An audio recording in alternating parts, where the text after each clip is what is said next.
The clink of glasses at the reception hall faded as Daniel, holding my hand, watched me dance with Mark.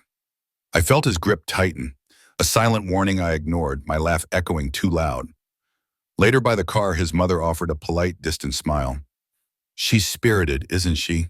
she murmured to Daniel, a judgment in her voice sharper than any blade. Daniel just stared at the road ahead, his face a mask. I swirled the wine in my glass. The ruby liquid caught the kitchen light, reflecting a distorted image of my own face. Daniel sat across from me at the small dining table we had chosen together years ago. We had eaten a quiet dinner. The air had been thick with unspoken things, as it often was lately. I took a slow sip. "You want to hear about it?" I asked, my voice a little too casual, a little too steady. My eyes met his. His playful gaze, the one I had known for 6 years, dissolved. It was replaced by something stark and clear. A look I had never seen directed at me, not like this.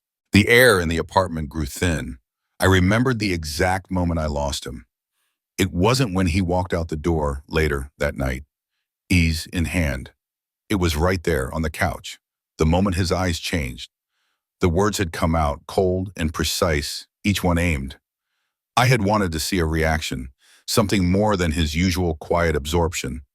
I had wanted to feel powerful. "His hands were different," I said, watching his jaw tighten. He knew what he was doing. Daniel remained silent. His fork, which had been halfway to his mouth, now rested against the untouched mashed potatoes. He pushed his plate forward an inch. The scrape against the table was the only sound. He looked at me, really looked at me, for a long moment. There was no anger in his eyes, only a profound weariness I had placed there. He pushed his chair back, a deliberate, scraping sound, then stood. He walked to the small hook by the door, took his keys. He didn't say a word. The door clicked, shut, the sound final. I sat there for a long time, the wine in my glass growing still and cool. I heard no car start, just silence. The next morning, the space beside me in the bed was empty. I reached out a hand, felt only cool sheets. The duvet was pulled back neatly on his side, a habit of his I had always found endearing. A tremor started in my stomach, moving upward. I got out of bed, pulling on a robe. The coffee machine was dark, cold, no scent of brewing beans in the air. I walked into the closet. His side was bare. Empty hangers swung slightly on the rod, rattling against each other with a faint, mournful sound. His shirts, his sweaters, his worn jeans, all gone. Even his old pair of running shoes, the ones he kept meaning to replace, were missing. I knelt amidst the empty space, clutching a handful of the hollow plastic hangers. The silence of the apartment pressed down on me, amplifying every beat of my own heart, every shallow breath. Regret, a heavy, sickening weight, settled in my chest. He had always been there, 6 years. He was the quiet anchor, the man who always made coffee in the morning and fixed the leaky faucet without a word of complaint. My safety net. I had flirted before, enjoyed the fleeting attention, always knowing Daniel would be there when the shallow thrill faded. I had kept an emotional distance, a little space that I told myself preserved my independence. He had always forgiven it, or perhaps simply absorbed it. He had rarely confronted me, simply letting my moods and my restlessness run their course. This time, I had gone too far. I knew the words I spoke. I had chosen them for their sharpness, for their ability to cut. I had wanted him to feel something, anything, as deeply as I imagined I felt. 4 months passed. The apartment, once filled with Daniel's quiet presence, felt too large, too hollow. I walked through rooms that echoed, my own footsteps too loud. I saw my reflection in the polished surfaces, a stranger staring back. I thought about the narrative I had always held for myself, the one where I was the misunderstood heroine, yearning for something more. But in the quiet, undeniable truth of the empty closets and the silent mornings, I was slowly, irrevocably, becoming the villain in my own story. My actions weren't an accident, this unraveling. It was a culmination, a slow, deliberate chipping away, rooted deeper than I had ever allowed myself to admit.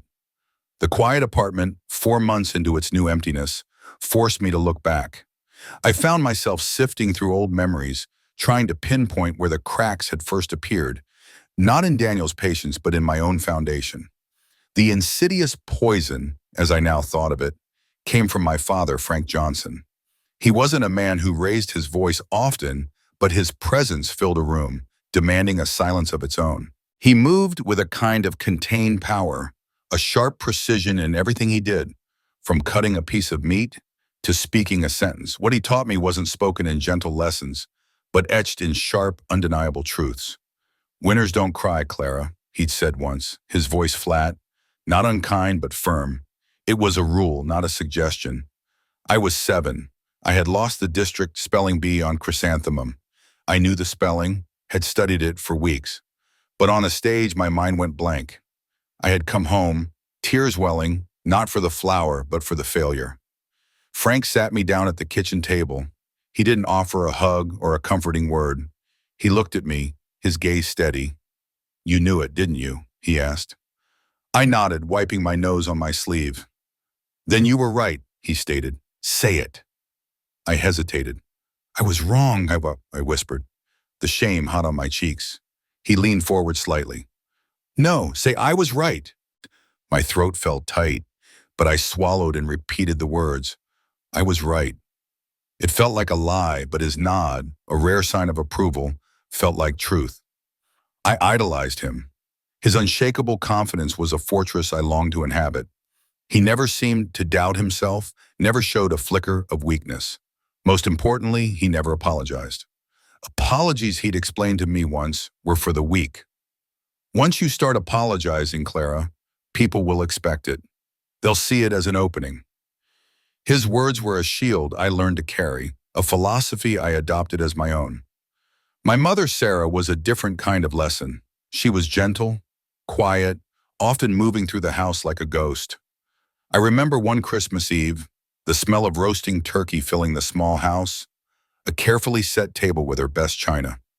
She had spent the whole day preparing, humming a little under her breath. Frank was supposed to be home by 6 for dinner. 7 o'clock came, then 8. Sarah kept the food warm, her gaze drifting to the window, then back to the ticking kitchen clock. Her face, usually soft, tightened with each passing minute. The candle flickered, casting long shadows. Frank finally walked in a little after 9. The smell of whiskey came first, heavy and stale, then the fainter, sweeter scent of unfamiliar perfume, clinging to his coat. He didn't look at the table, didn't notice the cooling food. He simply shrugged off his coat, hung it on the hall tree. He walked past Sarah, who stood frozen by the stove, her apron still on. He offered no explanation, no apology for her ruined evening, for the waiting, for the wasted effort. Sarah, her voice barely a whisper, finally spoke. "Frank, dinner was ready hours ago." He turned, his eyes cold. "Are you questioning me, Sarah?" Her shoulders, already slumped, seemed to shrink further. She simply shook her head and began clearing the table, her movements slow and deliberate. That wasn't an isolated incident. I watched my mother apologize for everything, for a burnt piece of toast, for forgetting to buy a certain brand of coffee, for calling him at work, even for a necessary reason. Each "I'm sorry" seemed to chip away a piece of her, leaving her smaller, more transparent. She faded year by year into a shadow of a person. I was 8 when I made my vow. I stood in front of my bedroom mirror, my reflection small and determined. My father's words echoed in my head, and my mother's silent suffering burned in my memory. I would never be like her. I would never apologize, never let myself break for a man. Never. My father, Frank, was a force, a hurricane that tore through a room, leaving only quiet submission in his wake. Daniel, by contrast, was the gentle rain. He had a way of settling things, of bringing a quiet calm. Even when I tried to stir things up to test him, his kind eyes would meet mine, unblinking, steady. His hands, when they held mine, were warm and firm. His voice, even when I pushed him, remained unwavering, a constant counterpoint to my own restless energy. I met him on a warm Chicago night, high above the city, on a rooftop bar. The air vibrated with the distant thrum of traffic and the closer beat of house music. I had just landed a big promotion, the kind that made you feel invincible, like the city itself was bending to your will. I was wearing a new dress, the fabric cool against my skin. My friends were laughing, loud and free, but I felt a pull toward the quiet corner of the bar. There, tucked away from the crowd, was Daniel. He wasn't talking on his phone or scanning the room. He was reading, a physical book, Leather-bound, its pages slightly yellowed, East of Eden. The sight of him, so absorbed in a world of words amidst the thumping bass and bright lights, was an unexpected anomaly. It drew me in. I walked over, my smile bright, a little too confident. "Don't you know you're supposed to be talking to people at a bar?" I asked, leaning against the polished wood, my voice cutting through the music just enough. He looked up, his eyes a warm hazel, a faint smile playing on his lips. He marked his page carefully with a thumb before closing the book. "I prefer a good book over noise," he said, his voice quiet, almost a murmur, yet it reached me clearly. His honesty was disarming. I was used to men trying to impress, to charm. His directness, the lack of performance, threw me off my game. "Steinbeck," I said, pointing to the cover. "Good choice, I've read it." It was a lie. I had picked up The Grapes of Wrath once in college, but never finished it. I liked the idea of reading classic literature, the way it sounded. He knew. I could see it in the slight crinkle around his eyes, the knowing curve of his mouth. But he didn't call me out. He just nodded slowly.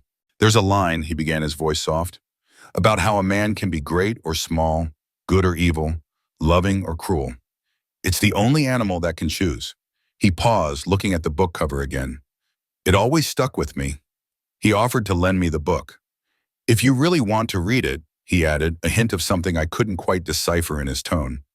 It was a simple, genuine gesture, not a ploy. It bypassed all my usual defenses, the walls I had spent years constructing. "What's your name?" I asked, feeling a blush rise. "Daniel," he said, "and you're Clara. Your friends have been calling your name all night." He gave me a wry smile, a hint of amusement in his eyes. A rare, genuine laugh bubbled up from me, unexpected and light. I felt it escape, a feeling I hadn't recognized in years. I found myself pulling out my phone. Without thinking, without the usual hesitation or analysis, I typed in my number, handed it to him. He just nodded, a quiet acceptance. From the very beginning, he never tried to control me. He never questioned where I was going or who I was with. He never scrolled through my phone. He trusted me fully and completely without a single demand. It was a kind of freedom I had never experienced, a quiet space where I felt seen and yet unburdened. Daniel's trust was absolute. It was a wide open space, a freedom I hadn't known existed in a relationship. But instead of drawing me closer, instead of making me love him more purely, it made me reckless. It felt like an invitation to test the boundaries, to see just how far the invisible fence stretched. I started small, early in our time together. A flirtatious smile held a moment too long for a waiter. A casual comment about how attractive a male colleague was. A lingering glance at a man across a crowded room, then back to Daniel, watching for a flicker of jealousy. My mind would churn with the same question. If he wasn't jealous, if he wasn't possessive, did he even care? My father's loud, demanding presence had always been a measure of attention. Daniel's quiet trust felt like a void. He met every one of my small tests with the same calm understanding. No anger in his eyes, no suspicion in his voice. He would simply squeeze my hand or offer a quiet, "He does look good in that suit," without a hint of sarcasm. His lack of reaction became a challenge. I needed to see a crack, a flaw in his unwavering patience. I needed proof that I mattered enough to provoke a strong emotion. The behavior escalated. I started pushing boundaries, inch by careful inch. Dinners with friends stretched later and later. Sometimes when I walked in, I carried the faint, undeniable scent of another man's cologne on my clothes, a smell that wasn't Daniel's subtle aftershave. He would be in the living room, reading, or sometimes in the kitchen, making a late-night cup of tea. He would simply look up, his eyes meeting mine. "Hey," he'd say, his voice even. "Long night?" He never accused, never asked the pointed question. He would listen to my vague answers about catching up or work talk, his expression unreadable. I remember one night in particular, about 3 years into our relationship. I had gone out with some old friends from college. The drinks flowed, the music was loud, and the conversations were easy. Mark, a friend who had always flirted with me, was there. I let him buy me another drink. I let him put his hand on the small of my back as we talked by the bar. The night spun out, a haze of laughter and flashing lights. I didn't come home.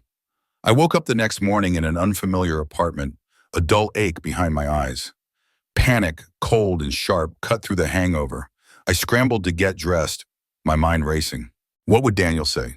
What would he do? I imagined his fury, his quiet anger finally erupting. I rehearsed explanations, apologies, justifications. When I finally opened the door to our apartment, the silence was unnerving. Daniel was sitting at the kitchen table, a cup of coffee steaming in front of him. He looked up, his face tired, but not angry. "Claire," he said, his voice soft, almost a sob. "I was worried. Are you okay?" Not "where were you" or "who were you with?" Just "are you okay?" His quiet concern, his lack of overt jealousy, instead of reassuring me, began to feel like indifference. It fed a hungry insecurity inside me, a deep-seated need for validation that his unwavering trust couldn't seem to satisfy. I started to crave the thrill of pushing him, of seeing how far I could go before that quiet patience finally snapped. There was a strange, dark power in it, watching him hold steady while I churned. The quiet satisfaction of pushing Daniel, of seeing his unwavering calm, eventually wasn't enough. The thrill needed more. It demanded a larger stage, a more direct challenge. What started as subtle tests evolved into an active search for the kind of validation I thought I needed, the kind Daniel, in his gentle steadfastness, couldn't seem to provide. I met Luke Peterson at work. He was new in the marketing department, and he moved with an easy confidence, a quick smile for everyone. He had a way of looking at you, a direct, intense gaze that made you feel like you were the only person in the room. He offered compliments freely about my ideas in meetings, about the way my dress fit, about my laugh. It was a kind of fleeting excitement, a rush I hadn't realized I was missing until he provided it. Our initial flirtation, harmless enough in the fluorescent office lights, quickly spiraled. Lunches stretched longer. Late-night work emails turned into late-night personal texts. The casual touches, a hand on my arm, an arm around my waist became more. It wasn't long before it was a full-blown emotional and physical affair. I reveled in Luke's attention. He made me feel seen, desired in a way that was loud and immediate. Daniel's love was a deep, quiet pool, constant and nourishing. Luke's was a sparkling, ephemeral fountain, dazzling in its show. I convinced myself I needed both, or at least I needed the dazzling. I thrived on the compliments, the feeling of being wanted for my sharpness, my wit, my physical presence. It was a hunger I hadn't acknowledged, now being fed by a steady stream of small, validating gestures. My life became a meticulously constructed performance. I hid my tracks, deleting texts, fabricating late-night meetings, creating a complex web of lies that grew more intricate with each passing week. A sudden urgent project meant I couldn't make dinner. A mandatory client happy hour explained the late return, the faint scent of a different cologne. Each lie was another brick in a wall I built between myself and Daniel, between myself and the truth. Guilt, a dull, persistent ache, began to gnaw at me in the quiet moments. It surfaced when Daniel would make me coffee in the morning, or when he'd ask about my day with genuine interest. But the ingrained fear of weakness, the lesson from my father that apologizing made you vulnerable, kept me trapped. I couldn't bring myself to confess. To admit I had done wrong felt like surrendering, like becoming small and apologetic. Like my mother, Daniel, with his quiet way of observing, sensed the shift. He started asking, gently, if everything was all right. "You seem distant, Clara," he'd say, his voice soft. "Are you happy?" He wasn't accusing, just probing, trying to reconnect. I would deflect, create more distance, throw up another wall. "Work's just stressful," I'd murmur, turning away, pretending to be absorbed in a magazine or my phone. The thought of admitting my wrongdoing, of revealing the messy truth, felt like a collapse, a public shrinking. I couldn't allow it. I convinced myself my actions were a form of self-preservation, a way to maintain control, to not be beholden to anyone, not even Daniel. This was my life, and I would live it on my own terms. The apartment, once our shared sanctuary, started to feel less like a home and more like a stage for my carefully crafted deception. The silence grew heavy, thick with unspoken truths. Looking back, it's clear I was building a house of cards, brick by deceptive brick. Stick around to the end to see how life's costly choices unfold. The tension in our apartment became a tangible thing, a silent wall that grew higher and thicker between Daniel and me with each passing day. It hummed in the air, a low frequency only we could hear.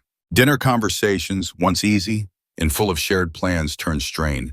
We talked about work, about the weather, about anything but us. Our exchanges were polite but hollow, like two strangers making small talk at a bus stop. Daniel's eyes, once bright with an open, uncomplicated affection, now held a shadow of sadness. A quiet weariness settled around them, a subtle darkening that spoke volumes. I saw it, of course. I just refused to acknowledge it, refused to let it penetrate the armor I had meticulously constructed. To see it meant to feel it, and feeling it meant facing what I was doing. He would still do the small things, leave my favorite coffee on the counter before he left for work, place a thoughtful note by my bedside table, a simple "have a good day" or "thinking of you." Each gesture, meant with kindness, twisted my gut with a sharp pang of guilt. They were reminders of the man I was betraying, the stable, gentle force I was actively dismantling. But the guilt was quickly overridden by the familiar voice in my head, a voice that sounded remarkably like my father's, warning against weakness. One evening, as we sat watching a muted television, the silence between us stretched too thin. Daniel cleared his throat. He set his mug down on the coffee table with a soft thud. "Clara," he began, his voice hesitant, "I feel like there's a distance between us." He turned to face me, his gaze earnest.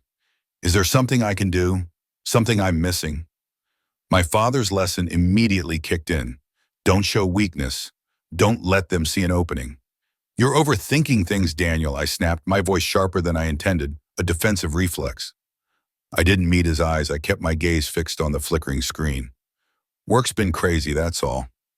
He didn't press it. He just sighed, a quiet exhalation that carried the weight of everything I refused to say. I visited my mother, Sarah, that next weekend. She was in her garden, tending to her roses. Her movements were slow, her face lined, but it was her eyes that caught me.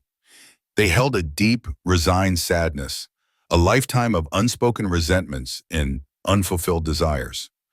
I saw the echo of my future self should I ever let myself be weak, be small. In a perverse way, seeing her quiet acceptance, fueled a twisted justification for my own actions. I would never be her. I would never let a man diminish me like that. I knew in the quiet, honest corner of my mind that Daniel deserved better. He deserved honesty, truth, and respect.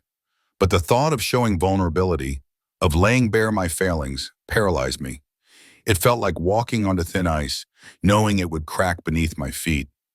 I couldn't expose myself like that. The affair with Luke, which had once felt so exhilarating, now began to feel hollow. The compliments, the stolen moments, the rush of secrecy, it was all fleeting. It was a desperate attempt to fill a void that Daniel's steady, unwavering love already occupied. I was chasing a phantom, a temporary high, while the real nourishment lay untouched, slowly spoiling. My internal conflict brewed, thick and heavy. I was on the precipice, teetering on the edge of a choice, a confrontation I desperately wanted to avoid. The fall felt inevitable, the consequences unknown, yet I held on, refusing to let go, refusing to yield. The night of the confession arrived, not with a bang, but with a dull ache of dissatisfaction. The affair with Luke had lost its luster. The thrill had faded, replaced by an emptiness that Daniel's quiet presence only highlighted. I needed a release, a breaking point, something to shatter the unbearable tension. I drank heavily that evening, glass after glass of red wine, the alcohol loosening my tongue, amplifying the reckless desire to provoke, to finally force a reaction. We were sitting at the dining table, the same table where we had shared so many quiet meals. The words about Luke's touch spilled out, sharp and calculated, each one a precise blow. I watched Daniel, expecting to see anger, a flash of rage, anything that would allow me to snap back, to stand my ground, to remain the strong one. I was ready for a fight, ready to defend myself, to justify, to deflect. I craved the conflict, the familiar pattern of pushing and resisting. But Daniel didn't give me what I expected. His gaze was silent, clear-eyed, and unwavering. It pierced through the alcohol haze, through my carefully constructed performance, seeing past the bravado to the scared, confused woman beneath. There was no anger, no fury, just a profound, heartbreaking clarity. It stripped me bare, leaving me exposed and vulnerable in a way I hadn't prepared for. He didn't raise his voice. He didn't even flinch. He just looked at me, and in that look, I saw everything I had done, laid out plainly, without judgment, but with undeniable consequence. His quiet departure was the ultimate, unexpected blow. He simply stood up, grabbed his keys, and walked out. He left no slammed door, no shouting match, no dramatic exit, just the soft click of the lock, and then silence. I was left with no outlet for my prepared defenses, no argument to win, no battle to fight. My armor, forged in the fires of my fathers of philosophy, was useless against such a quiet retreat. I sat there for a long time, the wine in my glass growing cold, the taste sour in my mouth. I slowly began to realize the depth of my miscalculation. I hadn't just pushed a boundary, I had destroyed a foundation. I hadn't simply tested his patience. I had obliterated his trust. The quiet click of that door was not a threat. It was a finality. The full weight of his absence settled the next morning. It wasn't the anger I had anticipated, the explosive rage that would have, in a strange way, confirmed my own importance. It was a chilling, final void. The bed was empty, his side of the closet bare. The air in the apartment felt thinner, colder. In a desperate, frantic moment, I tried to call Luke. I needed comfort, affirmation, something to fill the gaping hole Daniel had left. But Luke was distant.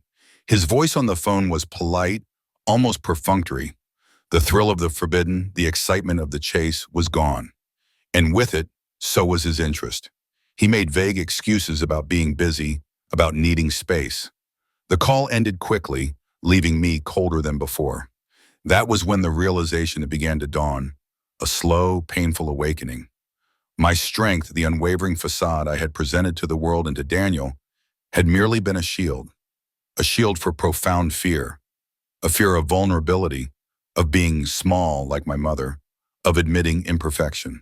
It was a misguided inheritance from my father, a poisoned legacy that had left me standing alone in a silent, empty apartment, clutching the remnants of a life I had so carelessly dismantled.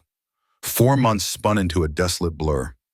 Each day was a stark, unyielding reminder of Daniel's absence, of the quiet silence I had so carefully, so deliberately engineered. The apartment, once filled with the comfortable sounds of 2 lives intertwined, his soft hums while cooking, the rustle of his book pages, his low laughter at something on TV, was now a tomb of echoes. I walked through the once shared spaces, haunted by memories of his presence, a faint scent of his cologne lingering in the closet, a coffee stain on the counter I hadn't yet cleaned. I tried to fill the void. I buried myself in work, staying late, taking on extra projects until my eyes ached and my mind felt numb. My evenings were solitary, spent scrolling through meaningless content on my phone or staring blankly at the television. But the quiet despair persisted, a constant hum beneath the surface of my forced busyness.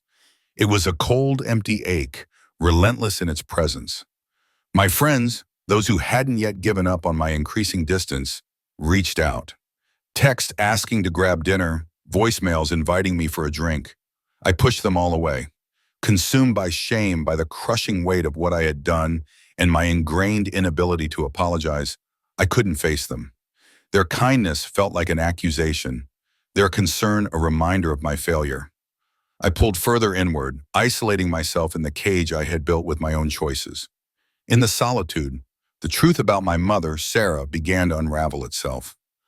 I had always seen her quiet acceptance, her ability to endure Frank's disrespect, as weakness. Now I saw it differently.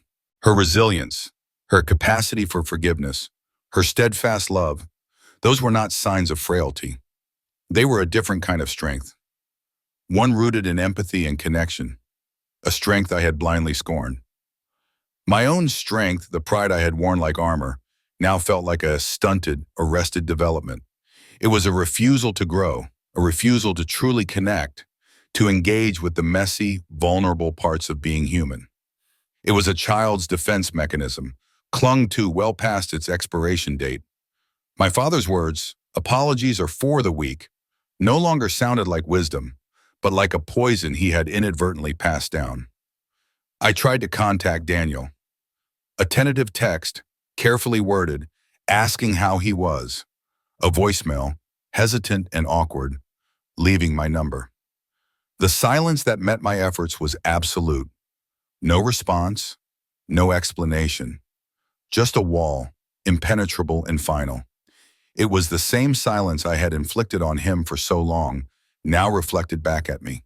The weight of regret, a foreign emotion that had always been swiftly pushed aside, now settled deep in my bones. It began to erode my once unshakable pride, chipping away at the rigid edifice I had spent a lifetime constructing. I found myself longing for the very vulnerability I had so fiercely rejected, the shared intimacy, the quiet understanding I had taken for granted. I yearned for the simple act of saying, "I'm sorry," and meaning it, truly meaning it. The bitter realization dawned, sharp and clear. I had traded genuine, steady love for fleeting validation and a false, hollow sense of power. And the cost was everything. The loneliness was a constant companion now, a heavy cloak I wore through the empty rooms. It wasn't the kind of loneliness imposed by circumstance, but one I had meticulously, expertly, self-inflicted. I accepted it finally, not with a sudden burst of understanding, but with the slow, dawning clarity that comes after months of quiet reflection. There was no one else to blame, no external force to rail against, just me and the space I had created, the strength I had paraded, the unwavering confidence that had felt so powerful now revealed itself as a brittle facade. It hadn't protected me, it had merely isolated me, leading directly to this self-destruction. Every boundary I pushed, every wall I built, was a step further away from the very connection I secretly craved. The lessons from my father, Frank, once my guiding principles, the unshakable truths that shaped my childhood, now felt like chains. Winners don't cry. Apologies are for the weak. These mantras, which I had believed would fortify me, had instead bound me, preventing me from the vulnerability necessary for genuine love. They had taught me how to win battles, but left me ill-equipped to build a life. I started to write, not for anyone to read, not for publication, but for myself. I bought a simple notebook, college ruled, and a pen. I wrote about Daniel, about his kind eyes and his quiet patience. I wrote about Luke, about the fleeting, hollow thrill. I wrote about my mother, Sarah, her resigned sadness, her quiet resilience, seeing it now not as weakness, but as a deep, enduring form of strength I had never understood. I wrote about Frank trying to untangle the knot of pride and fear he had unwittingly passed down. It was an attempt to process my story, to articulate the truths I had so long denied, hidden even from myself. The words spilled onto the page, messy and raw, each sentence a step toward understanding. The road ahead stretched long, arduous. It was a path not toward reconciliation with Daniel, that was no longer a certainty or even a probability, but toward true self-awareness, a chance, perhaps, at a different kind of redemption, one that began with acknowledging my own brokenness, my own profound flaws. There was no guarantee Daniel would ever return, no assurance of his forgiveness. He had left with a quiet dignity I had never matched, and I was slowly, painfully coming to terms with that finality. The absence was permanent. The silence was mine to live with. The Midwest landscape outside my window, rolling hills and wide open fields, once a simple backdrop for my internal battles, now seemed to hold a quiet, patient wisdom. It endured, changed with the seasons, but held its fundamental truth. It reminded me that even after winter, spring eventually came, but only if the ground was ready, softened, willing to let new things grow. I envisioned a future, not one filled with grand gestures or dramatic turnarounds, but one where I might learn the small, essential acts of human connection. To apologize truly and deeply, not as a sign of weakness, but as an act of courage and humility. To truly connect, not just intellectually but emotionally, allowing myself to be seen, to be vulnerable. It would be a slow, painstaking process, unwiring years of ingrained defenses. I sit here now, in the quiet of this too large apartment. The light fades outside, painting the sky in soft, bruised purples and grays. There is no bitterness, no anger at Daniel, or even at Luke, or at my father. Just a quiet, profound understanding of the immense price I paid for my pride. It was a cost measured in shattered trust, in lost love, in the heavy, pervasive silence that now fills my life. The echoes of my past still reverberate, a constant reminder. The lingering question remains, hanging in the stillness. Can I truly change? Or will those echoes forever define me? The silence of the apartment, once an unbearable emptiness, has become a space for quiet reckoning. I no longer rage against it or try to fill it with noise. It is simply there, a constant reminder of what I broke. The lessons from my childhood, once a shield, are now seen for what they were. A brittle facade built on fear rather than genuine strength. My father's words echo, but their power is diminished, replaced by a quiet understanding of my mother's silent resilience. Daniel is gone. Luke is gone. My pride remains, but it is no longer triumphant. It is a heavy weight, a monument to a profound mistake.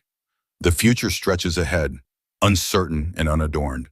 There are no grand promises, no dramatic epiphanies, just the quiet, slow work of unraveling a lifetime of ingrained habits. I sit with the echoes of what was and consider, with a careful, measured breath, what might yet be. The process is slow. It began with an unwanted silence, and it continues, one quiet truth at a time.